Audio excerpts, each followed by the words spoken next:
Hey guys, this is Sonu Ahlawat और आज इस वीडियो में आपके लिए लेकर आ चुका हूं एक जबरदस्त गवर्नमेंट जॉब अपडेट जो कि डायरेक्टली निकल के आ रहा है इंडियन एयरफोर्स रिक्रूटमेंट 2024 की तरफ से। देखिए दोस्तों, इंडियन एयरफोर्स के अंदर वेरियस पोस्ट के ऊपर वैकेंसीज आ चुकी है, जिसमें हमारी फ्लाइंग ऑफिसर की पोस्ट है, administration, logistics, education, accounts, weapon system जैसी पोस्ट के ऊपर वैकेंसीज आ चुकी है। सभी पोस्ट बहुत ही बेहतरीन है। ऑल इंडिया से कैंडिडेट्स फॉर्म अप्लाई कर सकते हैं। मेल और फीमेल दोनों ही कैटेगरी कैंडिडेट्स के लिए ढेर सारी वैकेंसीज आ चुकी है इंडियन एयरफोर्स के अंदर। देखिए दोस्तों, इस रिक्रूटमेंट की खासियत यही है कि जितनी फैसिलिटी यहां पर आपको मिलेगी ना, इतनी बेहतरीन फैसिलिटी आपको किसी और गवर्नमेंट जॉब में मिल ही नहीं सकती। तो इस रिक्रूटमेंट के थ्रू किसी भी पोस्ट के ऊपर सिलेक्शन होने के बाद आपको बहुत सारी एक्स्ट्रा एडिशनल फैसिलिटी बेनिफिट्स देखने को मिलते हैं। इसमें आपकी लीव्स यानी कि छुट्टियां भी बहुत ज्यादा है किसी भी अदर गवर्नमेंट जॉब के कंपैरिजन में। साथ ही दोस्तों, कैजुअल लीव्स आपको इसमें देखने को मिल जाती है, एनुअल लीव्स बहुत सारी इसमें है। साथ ही इंश्योरेंस कवर आपको बहुत बेहतरीन मिलता है। पेंशन स्कीम बहुत ही जबरदस्त है इस गवर्नमेंट जॉब में। और दोस्तों, सैलरी का तो कोई जवाब ही नहीं है। इस पोस्ट के ऊपर सिलेक्शन होने के बाद इतनी जबरदस्त सैलरी आपको देखने को मिलेगी, सुनते ही आप चौंक जाओगे। इस गवर्नमेंट जॉब की ऐसी ही और भी काफी सारी खासियत है, गिनाते वीडियो बहुत लेंथी हो जाएगी। बस इतना कहूंगा, अगर आप थोड़ी सी और ज्यादा मेहनत कर लेते हो ना, तो यार आपकी किस्मत चमक जाएगी, जिंदगी चमक जाएगी। तो चलिए, चिंता क्यों कर रहे हो, आगे इस वीडियो में इस रिक्रूटमेंट की रिगार्डिंग एकदम डिटेल से बात करेंगे। पोस्ट और वैकेंसीज के बारे में तो बात करेंगे ही, साथ ही इंपोर्टेंट डेट्स को डिस्कस करेंगे। ऑनलाइन फॉर्म कब से स्टार्ट हो रही है, लास्ट डेट क्या है, एग्जाम कब कंडक्ट कराया जाएगा, इसका selection procedure step by step आपको समझाने वाला हूं। एलिजिबिलिटी क्राइटेरिया में एज लिमिट, एजुकेशन क्वालिफिकेशन को डिस्कस करेंगे। एग्जाम पैटर्न को अच्छे से समझा के जाऊंगा। साथ ही दोस्तों, एग्जाम सिलेबस पीडीएफ फॉर्म में आपको प्रोवाइड करा के जाऊंगा, subject wise, topic wise. Selection होने के बाद इनिशियल इनहेंड सैलरी आपको इसमें क्या मिलेगी, जो कि बहुत ज्यादा बेहतरीन होती है, चौंक जाओगे सुनते ही। प्रीवियस ईयर पेपर्स भी आपको प्रोवाइड करूंगा पीडीएफ फॉर्म में, जिससे आपके डाउट्स कॉन्सेप्ट क्लियर हो जाएंगे। और भी काफी सारी पॉइंट्स को डिटेल में कवर करने वाले हैं आज के इस वीडियो में।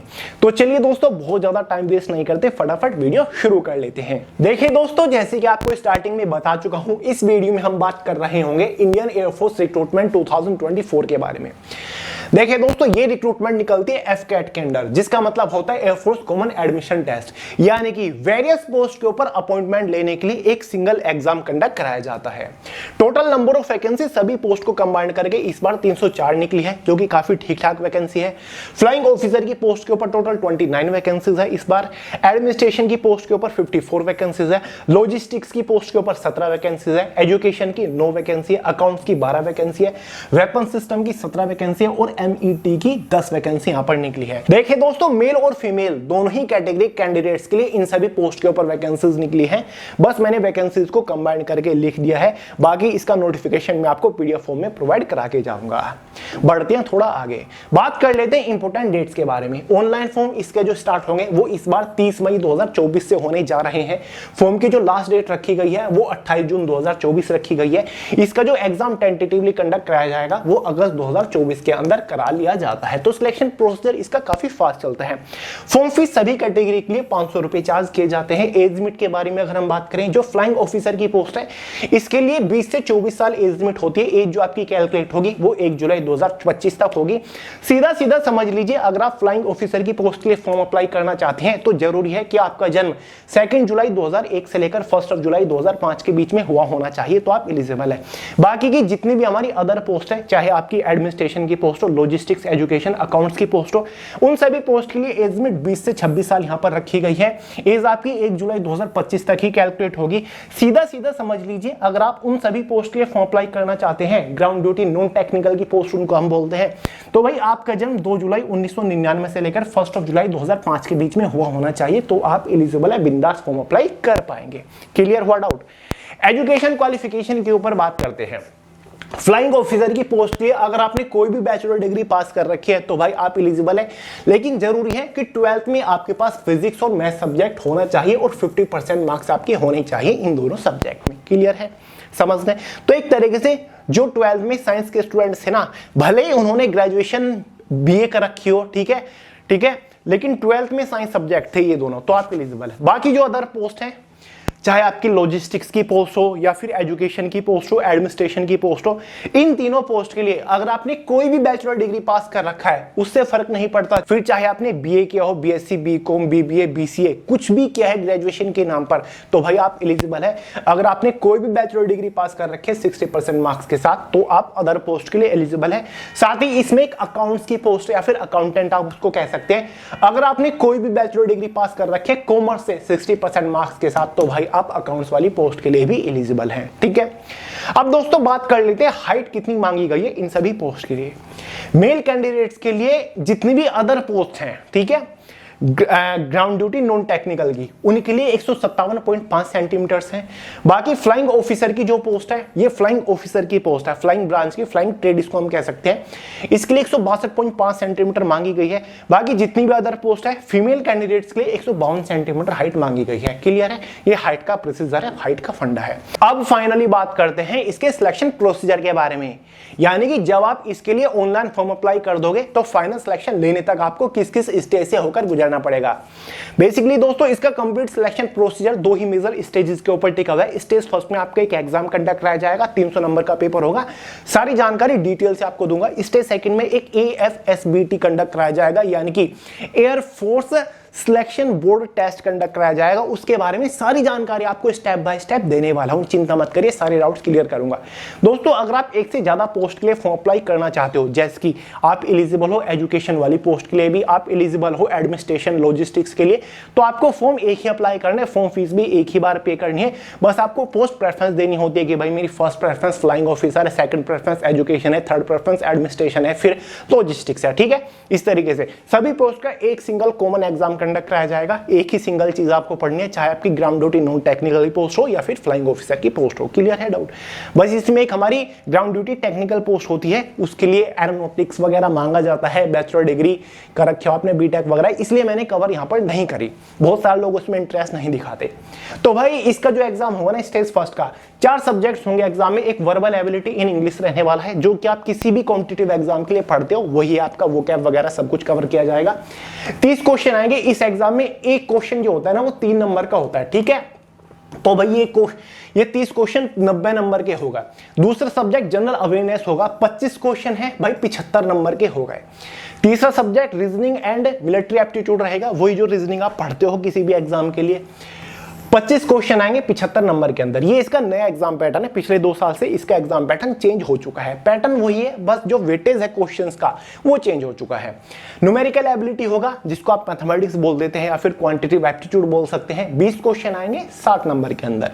इसी के बेसिस पर एग्जाम में टोटल 100 क्वेश्चन आएंगे, 300 नंबर का आपका पेपर रहेगा। 2 आवर यानी कि ठीक है 120 मिनट क्वेश्चन पेपर की टाइम ड्यूरेशन रहेगी। एग्जाम में 1 नंबर की नेगेटिव मार्किंग होती है, मतलब एक गलत क्वेश्चन पर आपका 1 मार्क काट लिया जाएगा। क्लियर है?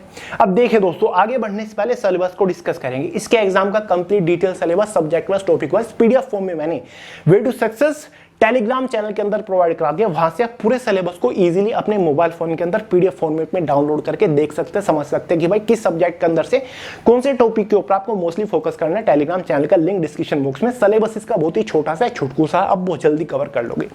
बात रही प्रीवियस ईयर क्वेश्चन पेपर की, वैसे तो इंडियन एयरफोर्स की ऑफिशियल वेबसाइट के ऊपर मॉडल पेपर आपको मिल जाएंगे, लेकिन चिंता मत करिए, मैंने प्रीवियस ईयर क्वेश्चन पेपर भी पीडीएफ फॉर्मेट में वे टू सक्सेस चैनल के अंदर प्रोवाइड करा दिया। स्क्रीन के ऊपर आपको दिख रहे होंगे, वहां से डाउनलोड करके देख लीजिएगा, आपको पता चल जाएगा कि भाई किस सब्जेक्ट से किस लेवल के क्वेश्चंस आते हैं, किस बेसिस से क्वेश्चंस पूछे जाते हैं, किस टॉपिक को सबसे ज्यादा कवर किया जा रहा है, क्वेश्चन किस तरीके से घुमा फिरा के पूछे जा रहे हैं। ठीक है, तो एक बार टेलीग्राम चैनल को चेक कर लीजिएगा या फिर डिस्क्रिप्शन बॉक्स में आपको लिंक मिल जाएगा टेलीग्राम चैनल का। एग्जाम होने के बाद मेरिट बनती है क्वेश्चन पेपर के 300 नंबर में से जितने भी लोगों का सिलेक्शन होगा, शॉर्ट लिस्टेड कैंडिडेट्स की एक लिस्ट जारी की जाएगी और फिर उनको AFSB यानी कि एयरफोर्स सिलेक्शन बोर्ड के लिए बुलाया जाएगा, जो कि आपका लगभग 4 से 5 दिन का होता है। डे फर्स्ट में आपका क्या होगा, इसमें एक ऑफिसर इंटेलिजेंस रेटिंग टेस्ट होने वाला है। क्लियर है? ठीक है, जहां पर आपकी मेंटल एबिलिटी को जांचा जाता है। साथ ही picture perception and discussion test, जिसको PPDD बोला जाता है। ठीक है, पिक्चर्स दिखाई जाती हैं, उस पर आपको बोलना होता है, उसके बारे में आपको बताना होता है, फिर लिखना होता है। एनडीए का मैंने इंटरव्यू दे रखा है, मुझे सारी जानकारी पता है, ठीक है। उसके बाद इसको क्वालिफाई करने के बाद बाकी के जो बचे दिन हैं उनकी बारी आती है, जिसमें आपका एक साइकोलॉजिकल टेस्ट होने वाला है, ठीक है, जो कि एक रिटन टेस्ट होगा, जो आजकल रीजनिंग में क्वेश्चंस पूछ जाते हैं, ठीक है। इस टाइप के कुछ क्वेश्चंस होते हैं साइकोलॉजी से रिलेटेड, यहां पर भी मेंटल एबिलिटी को परखा जाता है। ग्रुप टेस्ट होता है, ग्रुप डिस्कशन आपका होता है, ग्रुप में आपको बांट दिया जाता है। साथ ही एएफएसबी पर्सनल इंटरेक्शन आपका होता है। साथ ही कंप्यूटराइज्ड फाइल सिलेक्शन है, ये सिलेक्शन है, ठीक है। सिलेक्शन सिस्टम सीपीएसएस होता है, वो केवल फ्लाइंग ऑफिसर की पोस्ट के लिए। तो भाई ये आपका एएफएसबी होता है 4 से 5 दिन का, शायद 4 दिन का भी होता है, 4 साढ़े 4 दिन का, ठीक है। तो भाई ये है, इसमें आपके पॉइंट्स बनते हैं, इसमें स्टेप बाय स्टेप आपको मार्क्स दिए जाते हैं, क्योंकि इसी के बेसिस पर आपको फाइनल सिलेक्शन दिया जाता है। एएफएसबी के परफॉर्मेंस के बेसिस पर आपको फाइनल सिलेक्शन मिलता है। इसको क्वालिफाई करने के बाद आपको फाइनल सिलेक्शन मिल जाएगा, ठीक है। फिर देखा जाएगा कि भाई किस पोस्ट के लिए आप एलिजिबल हो। इसी में आपका फिजिकल टेस्ट हो जाता है, बेसिक सा फिजिकल एबिलिटी आपकी जांच ली जाती है, और इसी में ही आपका मेडिकल टेस्ट हो जाता है। मेडिकल टेस्ट आपका AFS CME air force central medical establishment लेता है, जो कि बेंगलोर में है। क्लियर है। क्वालिफाई करने के बाद आपका फाइनल सिलेक्शन हो जाएगा, आपको पता चल जाएगा कि भाई किस पोस्ट के लिए आप फाइनली सिलेक्ट किए गए हो, ठीक है। एजुकेशन की, लॉजिस्टिक्स की, या फिर फ्लाइंग ऑफिसर की, ठीक है, एडमिनिस्ट्रेशन की, इस तरीके से। अब बात करते हैं सिलेक्शन होने के बाद किस पोस्ट के ऊपर इनिशियल यूनिट सैलरी क्या रहेगी। सभी पोस्ट का लेवल बिल्कुल सेम है, एक ही पे लेवल की सभी पोस्ट है। पे लेवल 10 की ये पोस्ट है, ठीक है। तो भाई इन पोस्ट का जो बेसिक पे है ना, वो 56,100 रुपए है, ठीक है, ये बेसिक पे है। लेकिन जो इनिशियल इनहैंड सैलरी आपकी बैठेगी ना, क्योंकि इसके साथ आपके कुछ एक्स्ट्रा एडिशनल अलाउंसेस भी जुड़ते हैं, तो आपके हाथ में जो सैलरी आएगी ना पहले महीने, वो 85,000 के आसपास आएगी, जो कि काफी बेहतरीन सैलरी है। और इसकी फाइनल सैलरी इस पोस्ट के ऊपर 2,10,000 के आसपास है, यानी कि जब आप कभी रिटायरमेंट लोगे तो आपके हाथ में 2,10,000 रुपए पर मंथ तक की सैलरी आ रही होगी। तो सैलरी बहुत ही बेहतरीन है, इतनी बेहतरीन सैलरी कहां मिलेगी। लीव छुट्टियों का प्रोसीजर क्या है इसमें, 60 इसमें एनुअल लीव होती है, यानी कि एक साल में 60 छुट्टियां तो आपकी होती हैं, उसमें आपको बीच बीच में मिलती हैं, और 2 कैजुअल लीव भी होती हैं। इंश्योरेंस कवर इसमें बहुत बेहतरीन है, 1.1 करोड़ रुपए का आपको इसमें इंश्योरेंस कवर मिल जाता है।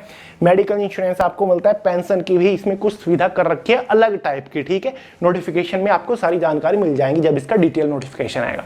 बाकी जॉब लोकेशन आपको पता ही है, इंडियन एयरफोर्स के जितने भी एयर बेसिस हैं वहां पर आपकी पोस्टिंग रहती है। ऑल ओवर इंडिया में कहीं भी आपकी पोस्टिंग रह सकती है। अब देखिए दोस्तों, जो आपकी अगर हम बात करें जॉब प्रोफाइल, काम आपको क्या करना पड़ेगा। फ्लाइंग ऑफिसर की जो पोस्ट है भाई, ये तो फ्लाइंग ऑफिसर है, आपको तो हवा में उड़ना है, ठीक है, जेट उड़ाने हैं आपको। तो दूसरा, जितनी भी हमारी जैसे कि लॉजिस्टिक्स हुआ, अकाउंट्स की पोस्ट हो गई, एडमिनिस्ट्रेशन की पोस्ट हो गई, ठीक है, एजुकेशन हो गई, ये सारी की सारी भाई ग्राउंड ड्यूटी की पोस्ट है, यानी कि आपको ग्राउंड पे काम करना है, ठीक है। जो एयरबेस है वहां पर काम करना है। एजुकेशन, जो नए नए ट्रेनी जो आते हैं वहां पर आपका काम होता है। अकाउंट्स, आप अकाउंट वाला डिपार्टमेंट संभालते हो, वहां पर आपकी पोस्टिंग होती है, ठीक है। लॉजिस्टिक्स, जो आपका इंपोर्ट एक्सपोर्ट वाला सिस्टम है इंडियन एयरफोर्स के साथ, वो आप संभालते हो। एडमिनिस्ट्रेशन, एडमिनिस्ट्रेटिव का काम आपके अंडर होता है, ठीक है। काफी सारी बढ़िया पोस्ट है सारी की सारी। तो ये आपकी ग्राउंड ड्यूटी की पोस्ट है, आपको ग्राउंड पे काम करना होता है। नॉन टेक्निकल पोस्ट है ये सारी की सारी, नॉन टेक्निकल काम करना पड़ेगा। काफी हद तक क्लैरिकल काम आपको करना पड़ता है, कंप्यूटर बेस्ड आपको काम करना पड़ता है इन सभी पोस्ट के ऊपर, ठीक है। तो भाई ये आपका पूरा प्रोसीजर है। उम्मीद करता हूं सारे डाउट्स आपके क्लियर हो चुके होंगे। क्लियर है, कुछ नहीं बचा ना। अगर फिर भी कोई डाउट हो ना, कमेंट करके पूछ लीजिएगा, वरना सोनू हेल्थ के नाम से इंस्टाग्राम के ऊपर आपको मिल जाऊंगा। बाकी ऑनलाइन फॉर्म 30 मई से स्टार्ट हो रहे हैं। कौन कौन अप्लाई कर रहा है, कौन कौन एलिजिबल है, कमेंट करके, कौन कौन एलिजिबल और इंटरेस्टेड है, कमेंट करके जरूर बताइएगा। बाकी दोस्तों, अगर आप एसएससी या फिर रेलवे के किसी भी एग्जाम के लिए तैयारी कर रहे हो, तो आपके लिए एसएससी मास्टर गाइड अमेजोन के ऊपर हैवी स्टॉक में अवेलेबल हो चुके हैं। लिंक डिस्क्रिप्शन बॉक्स में, फटाफट ऑनलाइन परचेज करके धुआंधार तैयारी शुरू कर दीजिए, क्योंकि कदम कदम पर आपको परफॉर्मेंस मीटर मिल जाएंगे, जिसके थ्रू आप अपनी परफॉर्मेंस प्रिपरेशन को ट्रैक करते हुए पढ़ाई कर सकते हो, ठीक है। तो एक बार डिस्क्रिप्शन बॉक्स को चेकआउट करिएगा। चलिए दोस्तों, इस वीडियो में इतना ही था। पसंद आया लाइक करिएगा, दोस्तों के साथ शेयर करिएगा, चैनल को सब्सक्राइब करना मत भूलिएगा। मिलता है अगली वीडियो में बहुत ही जल्द, तब तक के लिए जय हिंद।